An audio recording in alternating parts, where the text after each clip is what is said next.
So hello everyone, good morning. We are come back with a new video on the topic rate law. Rate law जो है ये topic है chemical kinetics का। Chemical जो kinetics है इसके काफी सारे जो टॉपिक है वो प्रीवियस वीडियोस में हम कर चुके हैं, जैसे स्पीड ऑफ रिएक्शन। अब स्पीड में जो है वो average rate of reaction, instantaneous rate of reaction और उन पर जो ग्राफ प्लॉट होते हैं उन पर हम डिस्कशन कर चुके हैं। तो अब हम जो पढ़ने वाले हैं, जो डिस्कशन करने वाले हैं, जो हम समझने वाले हैं, वो हमारा कौन सा टॉपिक है? वो है रेट लो। अब रेट लो क्या है? एक्चुअली में इजीली अगर मैं इजी लैंग्वेज में आपको समझाना चाहूँ तो कैसे समझाऊंगा कि रेट लो जो है वो उसका मीन ये है कि रेट ऑफ जो रिएक्शन होती है, यानी किस कोई भी रिएक्शन की रेट जो होती है उसे हम एक्सप्रेस करें किसके फॉर्म में? रिएक्टिंग जो स्पीसीज है उनकी कंसंट्रेशन के फॉर्म में। यानी रिएक्टिंग स्पीसीज जो है उनकी कंसंट्रेशन के फॉर्म में आप रिएक्शन ऑफ रेट को या रेट ऑफ रिएक्शन को डिफाइन करेंगे। तो इसका जो डेफिनेशन है वो क्या है? तो डेफिनेशन हम डिफाइन करने जा रहे हैं, क्या है कि रेट ऑफ रिएक्शन। इसमें क्या होता है कि रेट लॉ क्या होता है एक्चुअली में? Rate law is the expression, rate law is the expression in which reaction rate is expressed in the terms of reactant. Okay, reactant जो है उनकी मोलर कंसंट्रेशन, ठीक है, express in the terms of molar concentration of reactant with each raise to power their stoichiometry, with each raise to power some power, मतलब उनकी कुछ power raise कर दी जाती है। अब विच मे और may not be equal to stoichiometric coefficient in the balance chemical reaction. अब stoichiometric coefficient किसके हैं? किसके होंगे? रिएक्टेंट। तो यहां देखिए एक बार हम क्लियर करना चाहेंगे डेफिनेशन को कि rate law is the expression in which reaction rate is expressed in the terms of molar concentration of reactant. यानी जो रिएक्टेंट है उनकी मोलर कंसंट्रेशन के फॉर्म में एक्सप्रेस करेंगे with each raise to some power, और उनकी वो जो कंसंट्रेशंस है उनकी पावर कुछ पावर रेज करेंगे विद ईच, जो अलग अलग जो रिएक्टेंट है उनकी पावर हर एक की पावर हम रेज करेंगे which may or may not be equal to stoichiometric coefficient of reacting species। यानी जो यहाँ पर हम पावर रेज करने वाले हैं वो stoichiometric coefficient के इक्वल भी हो सकता है और नहीं भी हो सकता। reacting species in the balanced chemical reaction। First बात क्या बोली? Balance chemical reaction. जो केमिकल रिएक्शन है वो बैलेंस होने चाहिए। अगर केमिकल रिएक्शन हमारी बैलेंस नहीं है तो पहले हम केमिकल रिएक्शन को क्या करेंगे? बैलेंस करेंगे। तो केमिकल रिएक्शन बैलेंस होने के बाद तभी हम रेट लॉ में अप्लाई कर सकते हैं। तो ये चीज आप क्लियर रखना, ठीक है? तो नॉर्मली आपको समझ आ गया। तो ये नॉर्मल हमारी, फॉर एग्जांपल ये हमारी जनरल रिएक्शन है alpha A plus beta B gamma C plus delta D. Normally आप जानते हैं कि अल्फा क्या है? Stoichiometric coefficient of A, beta क्या है? Stoichiometric coefficient of B, gamma क्या है? Stoichiometric coefficient of C, delta क्या है? Stoichiometric coefficient of D. Clear है? तो रेट लॉ हम डिफाइन कर जाने, तो rate of reaction is directly proportional to, rate of reaction directly proportional to molar concentration of reacting species, molar concentration of reacting species, और इनकी power हमने raise कर दी एक्स वाई। ये क्या होती है? एक्स वाई जो है ये एक्सपेरिमेंटल टर्म्स होती है। कैसी टर्म होती है? Experimental terms. अब हमने क्या बोला? विच में और may not be equal to stoichiometric coefficient of reacting species. यानी इसका मतलब ये हो गया कि अल्फा जो है वो एक्स जो है वो अल्फा के इक्वल हो सकता है, और बीटा जो है एक्स और नहीं भी हो सकता। यानी एक्स अल्फा के इक्वल हो भी सकता है, नहीं भी हो सकता। अब वो आगे हम देखेंगे क्यों, कब इक्वल होगा कब नहीं होगा। क्लियर है? ऐसे ही वाई जो है वो बीटा के इक्वल हो भी सकता है और नहीं भी हो सकता। मतलब जरूरी नहीं कि इक्वल हो जाए और नहीं भी। क्लियर है? तो यहाँ जो है एक्स क्या है? ऑर्डर विद रेस्पेक्ट टू ए, यानी जो कंसंट्रेशन ए है इसका ऑर्डर है, जो कंसंट्रेशन है ए इसका ऑर्डर है, ऑर्डर विद रिस्पेक्ट टू ए, और वाई जो है ये है ऑर्डर विद रिस्पेक्ट टू ए। तो ओवरऑल जो रिएक्शन का ऑर्डर होगा वो क्या होगा? एन, और वो क्या होगा? इन दोनों का sum x plus y. This is the order of overall reaction. Clear है यहाँ तक सबको? मुझे लगता है आप सबको यहाँ तक क्लियर है कि ऑर्डर ऑफ रिएक्शन जो है n is equals to x plus y, यानी ओवरऑल जो रिएक्शन है उसका ऑर्डर क्या होगा? x प्लस वाई। तो मुझे लगता है आपको सबको यहाँ पर ये टोटली फाइनली क्लियर है। तो यहाँ हमने क्या देखा कि जो R है यानी रेट ऑफ रिएक्शन जो है वो डायरेक्टली डिपेंड कर रही है इस पर molar concentration of reacting species, और उनकी पावर कुछ एक्सपेरिमेंटल टर्म्स। तो यहां जैसे ये प्रोपोर्शनलिटी हटेगी, प्रोपोर्शनलिटी जो हटेगी R is equal to K, K आएगा। K क्या है? K है, K को आप प्रोपोर्शनलिटी कांस्टेंट बोल सकते हो या K को आप स्पेसिफिक रेट कांस्टेंट या रेट कांस्टेंट बोल सकते हो। तो ये K का K ये है rate constant, specific rate constant. तो यहां तक आपको मुझे लग रहा है क्लियर है कि क्या रेट लॉ है। Expression of rate of reaction in the terms of reacting concentration of reacting species और उनकी पावर कुछ एक्सपेरिमेंटल टर्म्स होती है, ठीक है। और उनका जो सम होता है, जो एक्सपेरिमेंटल टर्म्स होती है पावर में, इनका सम क्या होता है? ओवरऑल रिएक्शन का ऑर्डर। अब हम देखने वाले हैं नेक्स्ट टर्म में कि जो K है हमारी, यानी जो स्पेसिफिक रेट कांस्टेंट है, इसका यूनिट क्या होगा, इसको कैसे डिफाइन करेंगे। तो वही चीज हम यहां पर देखने वाले हैं। Okay, so unit of K हम देखने वाले थे कि यूनिट ऑफ K क्या होगा। रेट लॉ हमने डिफाइन किया था R is equal to K A power x b to power, ये डिफाइन किया था, क्लियर है। अब K इज इक्वल टू क्या होगा कि R अपॉन में ही चल जाएगा। अब R क्या है? Rate of reaction. और रेट ऑफ रिएक्शन को हम कैसे डिफाइन करते हैं? मोल, इसकी जो यूनिट होती है रेट ऑफ रिएक्शन की वो क्या होती है? मोल पर लीटर सेकंड इनवर्स, यही होती है। अब यहां देखिए बेटा कि A क्या है, B क्या है। A is the molar concentration, B also molar concentration. तो मोलर कंसंट्रेशन है तो इसका यूनिट क्या होगा? मोल पर लीटर, इसका भी मोल पर लीटर। अब x जब बेस सेम हो गया तो पावर ऐड हो जाती है, यानी मोल पर लीटर की power x plus y, clear. अब x प्लस y क्या है? x plus y is the order of reaction. Rate law में क्या होता है कि जो पावर एक्सपोनेंट जो होती है, जो टर्म्स होती है, जो रेट लॉ में एक्सपोनेंट होते हैं, वो उनका जो सम होता है कोई ऑर्डर ऑफ रिएक्शन होता है। इसका मतलब x plus y is equals to order of reaction n overall reaction, clear है। So K is equals to mole per litre second inverse और मोल per litre x plus y, यानी इसका मतलब कि n हो गया, क्लियर। अब जैसे ही ये अपॉन में है तो ऊपर जाएगा तो नेगेटिव वैल्यू हो जाएगी, नेगेटिव पावर हो जाएगी, यानी मोल पर लीटर की पावर 1 और मोल पर लीटर की पावर -1। अब बेस सेम है तो ये क्या होगा कि एक्चुअली फाइनल में क्या होगा? मोल पर लीटर 1 माइनस n और सेकंड इनवर्स, ये इसकी फाइनल यूनिट है। क्या आएगी? K की फाइनल यूनिट क्या होगी? मोल per litre 1 minus n second inverse, यही होगी। अब देखिए आप जीरो ऑर्डर रिएक्शन के लिए क्या होगा? Zero order reaction it's mean n is equal to 0, it's mean n is equal to 0।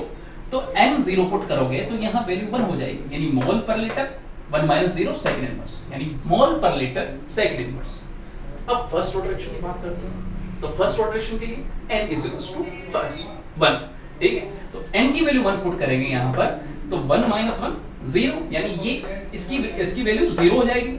और जब किसी की भी पावर कोई भी वैल्यू उसकी पावर 0 होती है तो 1 हो जाता है, ये 1 हो गया, यानी सेकंड इनवर्स इसकी क्या होगी? यूनिट होगी फर्स्ट ऑर्डर रिएक्शन के लिए, यानी रेट कांस्टेंट जो होगा वो फर्स्ट ऑर्डर रिएक्शन के लिए उसकी यूनिट सेकंड इनवर्स होगी, क्लियर है। अब देखिए आप अगर सेकंड ऑर्डर रिएक्शन के लिए फाइंड करना चाहोगे तो क्या होगा? n इज इक्वल टू 2 यानी 1 माइनस 2 यानी -1, ठीक है। यहाँ मोल पर लीटर की पावर -1, यानी जो एक्चुअली में जो यूनिट होगी वो होगी mole inverse litre second inverse. तो यहां तक आपको क्लियर है। अब हम जो है इसके आगे डिस्कस करने वाले हैं जीरो ऑर्डर रिएक्शन। बहुत इंपॉर्टेंट टॉपिक है हमारा जीरो ऑर्डर रिएक्शन। इसमें हम क्या करेंगे कि रेट लॉ से उसका डिफरेंशियल रेट इक्वेशन लिखेंगे, फिर उससे हम एक्सपेरिमेंटल रेट इक्वेशन लाएंगे, यानी हम कैलकुलेशन इसमें करने वाले हैं। तो बहुत इंपॉर्टेंट टॉपिक हमारा होने वाला है इसके बाद। तो उसमें आपको जीरो ऑर्डर रिएक्शन जब आप फाइंड कर लोगे तो उसमें टी हाफ भी फाइंड करेंगे और उसके बाद फर्स्ट ऑर्डर सेकंड ऑर्डर आप इजीली उससे सोल्व कर लोगे। तो पहला जो है जीरो ऑर्डर, इसे आप सही तरीके से आप बिल्कुल फोकस करके इसमें स्टडी करेंगे और समझेंगे बिल्कुल। ओके, हमारा जो टॉपिक था अब नेक्स्ट वाला वो क्या था? जीरो ऑर्डर रिएक्शन, यानी रिएक्शन जो है उसका ऑर्डर अगर जीरो हो तो उसको किस टाइप से हम उस पर स्टडी करेंगे, उस पर डिस्कशन करने वाले हैं, क्लियर। तो zero order reaction it's mean the order of reaction is zero, it's mean n is equal to 0, यानी रेट लो में क्या होगा? R is equal to K और कंसंट्रेशन ऑफ रिएक्टेंट उसकी पावर 0 हो जाएगा। यानी कोई रिएक्शन हमारे पास है A टू B, जहां पर रिएक्टेंट A है और B प्रोडक्ट है, क्लियर है। तो रेट को हम कैसे एक्सप्रेस करेंगे रेट लो में? Rate is equal to K rate constant और कंसंट्रेशन ऑफ रिएक्टेंट यानी A और इसकी पावर 0, क्योंकि zero order reaction. Equation number 1 put कर। अब हम जानते हैं बेटा, हमने पहले इसके पास जो रेट ऑफ रिएक्शन यानी स्पीड ऑफ रिएक्शन हमने देखी थी क्या होती है? R is equals to minus d A upon d. ये भी रेट होती है। क्या देखा था कि जो कंसंट्रेशन है किसकी, रिएक्टेंट की, यानी रिएक्टेंट की कंसंट्रेशन में जो टाइम के साथ चेंजेस होते हैं वही रेट लो है, वही स्पीड ऑफ द रिएक्शन है। ये हम पहले डिफाइन कर चुके हैं प्रीवियस वीडियोस में, क्लियर है। तो R is equals to minus d A upon d t. So क्या होगा, ये भी रेट ऑफ रिएक्शन है, ऊपर वाला भी रेट ऑफ रिएक्शन है और नीचे वाला भी रेट ऑफ रिएक्शन है। तो दोनों का रेट ऑफ रिएक्शन है, यानी दोनों इक्वल होना चाहिए, क्योंकि रेट जो है इक्वेशन की वो सेम ही तो आएगी, अलग अलग रेट थोड़ी आएगी, क्लियर है। तो यानी इसका मतलब ये हो गया कि minus d upon d t is equal to k concentration of A to power 0। ये होगा, देख this is the differential rate equation, और यही हमारी क्या है, डिफरेंशियल रेट इक्वेशन। तो पहली बात, अगर आपसे डिफरेंशियल रेट इक्वेशन का अगर कोई बात है तो वो डिफरेंशियल रेट इक्वेशन ये है actually, minus d upon d t k concentration of A to power 0 for zero direction, clear ना। नेक्स्टली क्या है कि नाउ अब हमें क्या करना है कि minus d upon d T और के ए नोट, तो यहां से ए नोट को हम यहां लाएंगे और डी टी को उधर ले जाएंगे, क्लियर। और हम क्या करेंगे, इंटीग्रेट कर देंगे बोथ साइड, दोनों और हम इंटीग्रेशन करने वाले। तो बोथ साइड जैसे हम इंटीग्रेशन करेंगे और लिमिट के साथ करेंगे विद लिमिट। लिमिट क्या होगी, यहां हो गया माइनस डी अपॉन ए नोट, ए नोट की वैल्यू किसी की पावर 0 अगर हो तो वो 1 हो जाता है, यानी 1 हो जाएगा। इसका मतलब ये क्या हो गया, minus d a is equal to k D.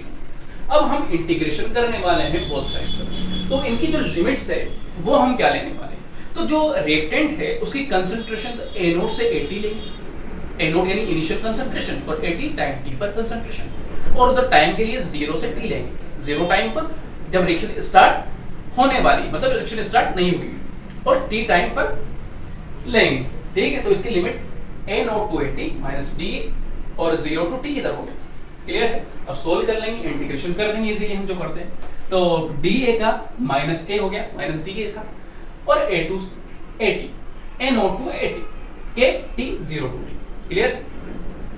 dt का t हो गया इंटीग्रेशन, ये तो जानते ही हो आप यार, ठीक है ना, इतना तो जानते ही हो, कोई दिक्कत नहीं। ए नोट, अब यहां देखिए आप, ये upper limit minus lower limit, यानी 80 माइनस ए नोट, लेकिन माइनस है ना, तो माइनस की वजह से क्या हुआ, ए नोट माइनस 80 हो गया, इज इक्वल्स टू यहां के t माइनस 0 आएगा तो के टी हो जाएगा, 0 को लिखना कोई बड़ी बात नहीं। अब इसका ये हमारा जो आया A naught minus 80 is equals to k t, ये क्या है हमारा, ये है हमारा integrated rate law of zero direction, integrated rate law, क्या है ये, इंटीग्रेटेड रेट, ठीक है।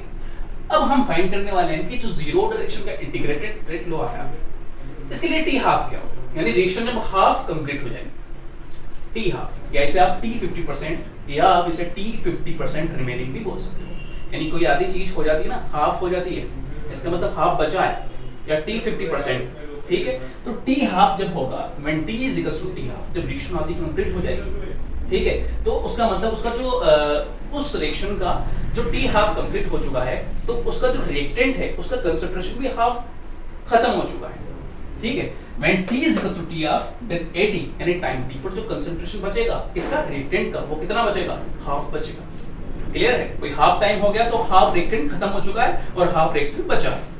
at is equal to a naught upon t और a नॉट अपॉन 2, सॉरी। तो मैं आपको इजीली ये चीज समझा रहा हूं, आपको समझ आई होगी। अब एक्चुअली में क्या होगा कि a naught minus at is equal to k, this is the integrated rate of zero direction. So a naught at क्या हो गया, a नॉट अपॉन t, किस पर, t is equal to half, t is equals to t half, okay।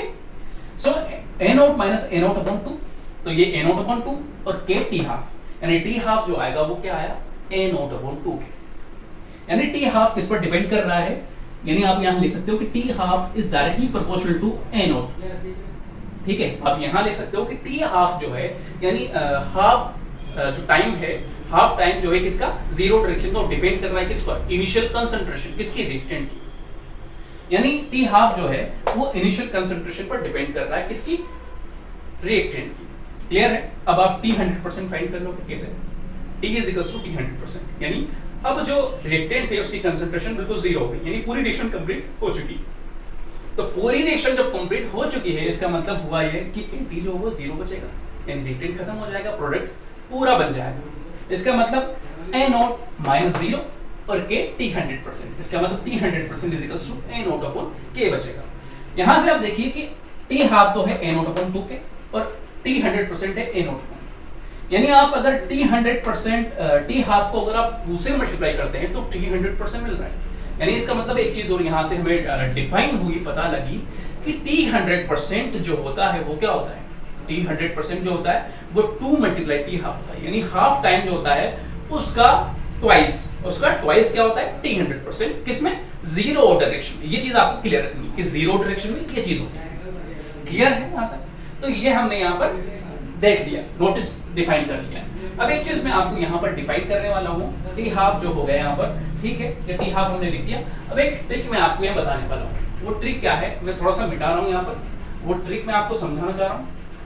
वो trick ये है कि आप यहां पर t3/4, t3/4 इसका मतलब ये होगा t 75%। अगर ये भी निकालोगे ना तो क्या होगा कि t 75% जब होगा, इसका मतलब हुआ ये कि t 75% रिएक्शन कंप्लीट हो चुका है, यानी AT जो बचेगा उस टाइम पर वो कितना बचेगा, 1/4 A नॉट, यानी 75% कंप्लीट हो चुका है, यानी 25% रिएक्टेंट बचेगा, यानी 1/4 यानी 25/100 1/4 होता है, तो 1/4 A नॉट बचेगा। क्लियर है? तो यहां आप क्या करोगे, इसकी जो इंटीग्रेटेड इक्वेशन है उसमें पुट करोगे AT की वैल्यू कितनी, A नॉट अपॉन 4 ये पुट करोगे और इज इक्वल्स टू KT, और T क्या है 75%, तो T 75% जो आएगा वो क्या आएगा 3/4 A नॉट अपॉन K, क्या आएगा, यानी इसका मतलब ये हो गया कि T 3/4 is equals to 3/4 A naught upon K मिल रहा है। यानी एक चीज आपने यहां नोटिस की कि टी हाफ हमें क्या मिला, टी हाफ तो हमें मिला हाफ ए नॉट अपॉन के। वैसे ही आप अगर टी 25% निकालोगे, यानी टी इसका मतलब 25% का मतलब क्या हुआ, यानी आप निकालोगे यहां टी 1/4 तो क्या आएगा 1/4 ए नॉट अपॉन के। इसका मतलब एक फॉर्मूला यहां से बनता है, वो फॉर्मूला क्या बनता है मैं आपको यहां लिख देता हूं, यानी आप टी कुछ जो भी रखोगे यहां कुछ इज इक्वल्स टू कुछ ए नॉट अपॉन के, ये वैल्यू यहां पर आई। ठीक है, टी कुछ यानी टी जो भी रखोगे, टी के पास जो वैल्यू रखोगे, यानी टी 3/4 रखा तो 3/4 A naught k, A naught upon k. T half रखा तो A naught A upon two A naught upon के।